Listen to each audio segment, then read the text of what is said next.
Okay, so the next thing up is actually handling the matrices and the files in Matlab. So how to do that? Let's actually have a look. So basically, I've actually prepared a file, files.m, right, with the new script and so on, as I've actually explained in the earlier videos also. So you will actually write something like this, right? So basically, you have an inbuilt function, say name magic, which actually creates a magic square matrix of order, whatever you define here in between these brackets, right? So basically, it's actually defines some magic square of 3 cross 3, right? You might remember a magic square, which was actually just having the same sum over the diagonals, rows and columns, right? So this is the function for same. So basically, I'm actually just creating a sample matrix of order 3 cross 3 so that I can actually show you how to save it, how to load it, and so, right? And then the next line is actually doing what is actually a write matrix, and the first argument is which variable is consisting the particular matrix, and a equals to magic 3 will store the matrix into the variable a. And I'm going to actually write this particular matrix to this particular file, right? Magic.txt. It's actually a simple txt file in which the matrix will be written, which will be row separated for different rows, means which will be line separated for different rows, and different columns or different values in a particular row will be separated by commas or spaces, right? Then I want to read this particular matrix which I have saved, right? So basically I will actually supply the same file name, that's actually magic.txt, and I will actually use the function read matrix, right? Only single argument, that's actually the file name, and the matrix will be read and will be stored into this particular variable b. Then it is followed by disp b, which will show you the matrix into the command window as we were doing earlier.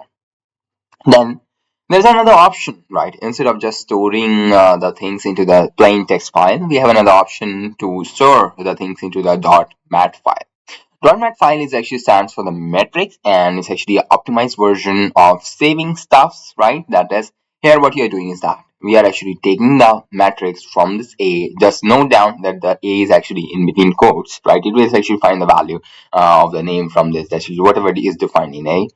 From here, and it will save it into this particular file name first, and followed by which variable is consisting that particular matrix. So it will actually create file name test.mat in which it will save the metrics, right? So it's actually a better version, which is actually optimized version for space, consistency, and also the data types, right, which gets stored into this particular matrix automatically. And then load function actually loads up that particular matrix into this workspace, right? Just apply the file name and it will load that particular matrix here for the works, right? So this is all thing. Let's actually run it and see what happens, right? So basically, let me actually just clear these things up, right? Clear, right? And firstly, let's actually write this, right, as we used to do for seeing what the matrix is, right? This A, write A, then actually let's have this. Okay, this B is already there, right? So running this particular stuff up, right? So okay, so we get here, right? That is a firstly it actually created a magic matrix of a 3 cross 3, which is actually here, right? 816357492. And then we actually write this particular this particular matrix, so it is actually printed here.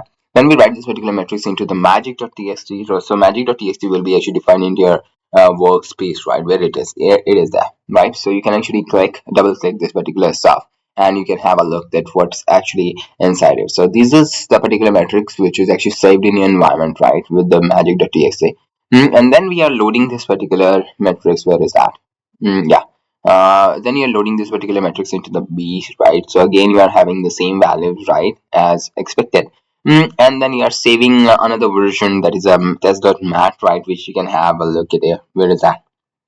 Yeah, test.mat, right? So you can see that the option is actually a different one, and double clicking this particular stuff, you can actually load that particular stuff into the matrix, right? So that's how the normal matrices and files works in MATLAB, and that's the basic stuff for you to get started. Thank you so much, everyone.